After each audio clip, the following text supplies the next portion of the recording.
Life Stories brings you an emotional journey of a mother's sacrifice, betrayal, and the painful path to redemption. In this story, a woman spends decades raising her daughter alone, paying off the debts left behind by her husband who vanished without a trace. But just when she thinks she can finally enjoy peace, secrets are revealed, and everything she worked for is put to the test. Watch how one woman navigates through heartbreak, family betrayal, and the ultimate choice of letting go. Don't forget to subscribe to our channel to start today's story. For 30 long years, my life had been one of struggle, sacrifice, and quiet resilience. I remember the day Ethan Walker disappeared as if it were yesterday. He left me with nothing but a heap of debt, a small child in my arms, and a heart full of unanswered questions. It was as though the world had turned its back on us, leaving us to fend for ourselves in the face of insurmountable odds. But even in the darkest moments, I made a promise to myself and to Emma. I would not let the shadows of our past define us. Ethan had been a man full of charm and ambition, but underneath that facade was a man running from his responsibilities. When the debts started piling up, he thought the easy way out was to vanish, to leave behind the wreckage of his choices. He never looked back, not even once. I, on the other hand, was left behind to pick up the pieces. The debt collectors came knocking on our door, relentlessly demanding payment for loans Ethan had taken out without a second thought for the consequences. They came in waves, a flood of angry voices and cruel threats. They would break down the door, toss our few belongings aside, and leave me feeling helpless, vulnerable. There were nights when I would lie awake, clutching Emma to my chest, her small frame trembling in fear as I whispered promises of safety that I couldn't always guarantee. The weight of those years pressed down on me like a heavy blanket, smothering me in its suffocating grasp. But I couldn't afford to break. I had no choice but to keep moving forward. For Emma, for the life I wanted to build for us. I worked every job I could find, 3 at a time when I had to. I took up cleaning, waited tables, worked in shops, anything to make sure there was food on the table, clothes on Emma's back, and a roof over our heads. I sacrificed my own needs, my own dreams, in order to ensure that she would have a future free from the same chains that had bound me. I watched as she grew, learning to walk, then run, then speak her mind with that stubborn spark that reminded me so much of Ethan. Yet, even as she blossomed, there were moments when I could see the shadows of the past flickering in her eyes. Those moments when she would flinch at a knock on the door or tremble at the sound of a phone ringing, as if she feared another debt collector was about to come barging in. But she was strong, my Emma. She built a life for herself, one step at a time. She went to school, made friends, and grew into a smart, capable woman. I watched with pride as she started her career, bought her first car, and even began to plan her future. It seemed like the nightmare was finally behind us, and I allowed myself to hope for the first time in years. Maybe, just maybe, I could retire in peace and watch her continue to flourish. Then, one evening, I received an email that shattered everything I thought I knew. It was a video. At first, I hesitated, but something about it nagged at me. An instinct telling me that I had to open it. What I saw on that screen changed everything. There, sitting comfortably beside Ethan, was Grace, the woman who had torn our family apart all those years ago. And nestled in her arms, with a look of affection I had once thought reserved for me, was Emma. My heart stopped in my chest as I watched her call Grace, Mom. Her voice full of warmth and tenderness. The world spun around me. I couldn't breathe. I had spent so many years, working day and night, raising Emma, protecting her from everything, and yet here she was, wrapped in the arms of the woman who had been a part of the destruction of our family. I sat there in disbelief, the phone trembling in my hands. I couldn't understand it. Why had she kept this from me? Why hadn't she told me that she had reconnected with Ethan and Grace? Was everything I had done, every sacrifice, every tear, every sleepless night, all for nothing? The emotions swirled inside me, a mixture of betrayal, confusion, and hurt. I had spent my life building a future for us, putting Emma's needs before my own, all while Ethan lived a carefree life with Grace, never once thinking of the damage he had done. And now, after all these years, Emma was embracing the very people who had torn us apart. I didn't know what to do. Should I confront her? Should I demand an explanation? Part of me wanted to. But another part, the part that had protected her for so long, was afraid. Afraid that if I asked, I would lose her forever. The video had opened a wound I had thought had healed.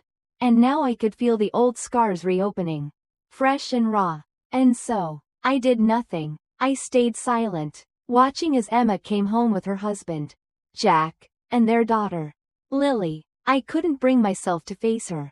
Not yet, but deep down, I knew the moment had come.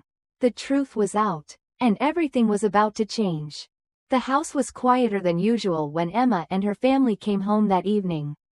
I could hear the soft creak of the floorboards as they walked in, their footsteps echoing through the empty spaces that once felt like home. I had been waiting for them, waiting to share the good news I had been sitting on for weeks. The news that I had finally paid off all the debts that had haunted me for decades.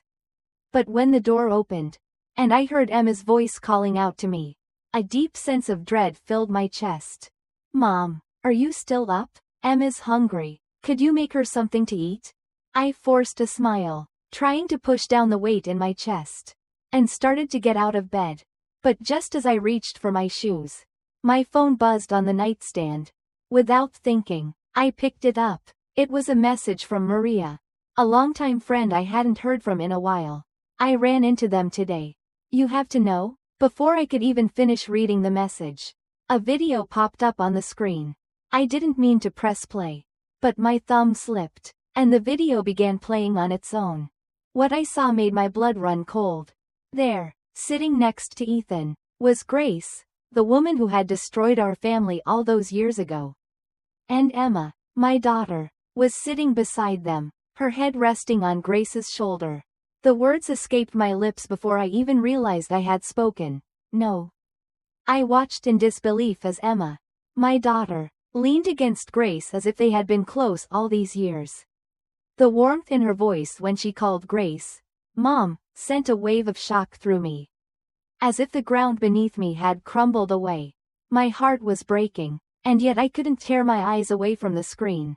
The woman who had once stolen my husband, the one who had played a part in shattering our lives, was now embraced by the very daughter I had raised alone. The video seemed to last an eternity. But when I finally looked away, I realized I couldn't breathe. My chest was tight, and I felt like I was suffocating. My hands shook as I dropped the phone to the floor.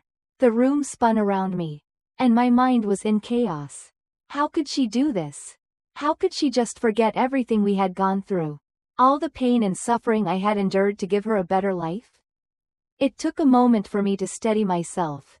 But when I finally stood up and walked to the door, I could hear Emma's voice calling to me. Mom, are you awake? I didn't respond immediately. I couldn't. My mind was racing, torn between confronting her and staying silent, not knowing if I was strong enough to face what was about to happen.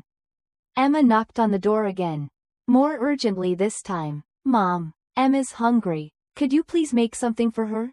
I opened the door slowly, and when I saw Emma standing there, with Jack and Lily behind her, my heart sank. Emma's eyes were filled with concern, but I could see the hesitation in her expression as if she knew something was wrong. I wanted to say something, to demand an explanation, but my words caught in my throat. Then, as if by instinct, I reached down and picked up my phone, which had fallen to the floor. I handed it to her without a word. The video was still paused on the exact moment where she called Grace, Mom. Care to explain this? I said, my voice barely above a whisper. I couldn't hold back the anger, the hurt, the betrayal that bubbled up from deep inside me. Don't tell me that man isn't your father. Emma's expression faltered, and I could see the shift in her demeanor. She was caught, and she knew it. She took the phone from me, her face pale as she slowly began to speak. I only recently got back in touch with Dad, she said, her voice soft, almost dismissive. It's been so many years. Whatever happened between you two? Can't you leave me out of it? He said he didn't have a choice when he left. He regrets abandoning me, and he wants to make up for lost time. We just didn't tell you because we knew you'd get upset. Her words felt like a slap to my face. The nonchalance in her tone, as if she were discussing something trivial, cut deeper than anything else. All those years of sacrifice, of working myself to the bone, of shielding her from the worst of it. And this is what I get in return? She had no idea how much it hurt me to hear her speak like this. As though the pain of the past had been nothing more than a distant memory. As I stood there, my heart heavy with disbelief, I couldn't help but remember everything we had gone through. I thought back to those nights when debt collectors had pounded on our door, threatening us, taking everything we had. Emma, barely old enough to understand, had been terrified. She had seen the way the creditors barged in, the way they tore apart our home, breaking dishes, flipping over pots and pans, just to intimidate me. She had heard my cries, my desperate pleas for mercy. But somehow, now, she had forgotten all of it. Forgotten the years of fear, the nights spent hiding from the world outside. Do you really not remember? I asked, my voice trembling with emotion. Do you not remember how we lived? How you used to cry at every knock on the door, thinking it was another collector coming for us? Do you not remember the nights you screamed at me, telling me you hated your father for abandoning us? Emma stood there, silent for a moment. I could see the guilt flicker in her eyes. But she quickly masked it with a cold, defensive tone. It's all in the past now, Mom. Besides, I just want a chance to feel the love of a father again. You can't expect me to give that up. Can you? The words felt like a punch to the gut. How could she be so blind to everything I had done for her? How could she stand there and defend him, the man who had disappeared without a trace, leaving us to suffer for years? I had given her everything, and in return, she was throwing it all away for the man who had never cared enough to stick around. I couldn't stand it any longer. The weight of the years, the bitterness, the betrayal, it was all too much. The silence in the room was suffocating. I stared at Emma, the daughter I had poured my heart and soul into, and I realized, in that moment, that she had become a stranger to me. She was no longer the little girl I had held in my arms, the child I had comforted through every sleepless night. No, now she stood before me, defending the very man who had torn our lives apart, a man who had abandoned us without a care in the world. My hands clenched into fists at my sides, my body trembling with the rage and hurt I had kept bottled up for so many years. How could she? How could she forget everything? How could she choose him over me? The one who had always been there for her. The one who had sacrificed everything to give her a life free from the nightmares of our past. Before I could speak, Emma's voice broke through the heavy silence. It's not like that, Mom, she said, her voice flat, devoid of any real emotion. I just want my family back. I want a chance to know my father. I can't just ignore him because of what happened between you two. I could feel the tears welling up in my eyes. But I refused to let them fall. I had cried enough. I had spent years crying for the life we could have had. For the man who had taken everything from us and left us to pick up the pieces. But now, the tears would not come. I was done with tears. You don't get it, do you? I said, my voice shaking with the weight of my words. You don't understand what it was like for me. You don't remember the years I spent working myself into the ground just to make sure we survived. The years I spent, alone, with no one but you. I gave everything I had for you. And now you're telling me you'd rather have him back in your life than see what he did to us? Emma's face twisted with confusion. But there was a coldness to her expression that I couldn't ignore. It was as if she couldn't see the pain in my eyes. The hurt that had been building inside me for decades. She couldn't see it, or perhaps she didn't care. I'm not going to stand here and beg you to understand, I continued, my voice now steady, despite the whirlwind of emotions inside me. What's done is done. You've made your choice, Emma. You've chosen him, and that's fine. But don't think for a second that I'll let you use me again. A long silence followed. Emma's eyes welled with tears. But I saw the anger behind them. She was angry at me for not forgiving her. For not letting go of the past. But I was done. I had nothing left to give her. Not after everything. You're right, I said, my voice cold. You don't need me anymore. You've got your father and your new life with him. You don't need the woman who raised you. So, I'm leaving. The words felt heavy on my tongue. But they were true. I couldn't stay in this house any longer. I couldn't live with someone who had turned their back on me so easily. I had given everything to this family. And in return, I was cast aside as though I meant nothing. Get out, Emma spat, her voice filled with fury. This is my house now. You're the one who doesn't belong here. Her words hit me like a slap. But I didn't flinch. I wasn't going to fight her anymore.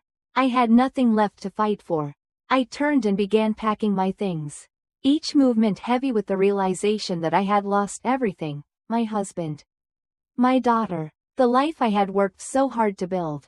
As I packed, I heard the sound of Emma's daughter, Lily, crying from the other room. I paused, torn between the love I still felt for my granddaughter and the bitter reality that her mother was lost to me. Just as I finished packing, I heard the door open behind me. I turned to see Emma standing there, her face filled with anger and frustration. Mom, she said, her voice softer now, don't go, please. We're family. But I knew better now. Family wasn't just blood. Family was loyalty, love, and respect. And I had none of that here. I'm sorry, Emma, I said, my voice barely above a whisper. But you made your choice. And with that, I left. In the years that followed, I built a life for myself, one that I had longed for. Free from the weight of betrayal and the burdens of the past. I traveled, explored new places, and rediscovered who I was. Away from the ghosts of old wounds. The peace I had fought for so long, was finally mine. I had learned that sometimes, walking away was the only way to move forward. But even in my newfound peace, I kept an eye on Emma. The years were not kind to her. The life she thought she could have with her father and Grace unraveled quickly. Ethan, once the man who had disappeared without a trace, resurfaced in her life only to drag her into the same chaos he had once left behind. He couldn't escape the mistakes of his past. And neither could Emma. She called, and she texted, desperate for help, but I had nothing left to give. It wasn't until Emma's daughter, Lily, reached school age that I made a decision. I knew I couldn't leave her to suffer because of the choices her mother had made. So, I secretly ensured Lily had a chance at education, paying her tuition in full, knowing I was doing something right for once. It wasn't for Emma, it was for the child who deserved a better future. As for Emma, she never found peace. But in my heart, I knew that sometimes, the best way to love someone was to let them go. To allow them to face the consequences of their actions. And when I finally found the strength to release my anger, I found freedom. If you want more stories like this, don't forget to subscribe to our channel for new videos from Life Stories.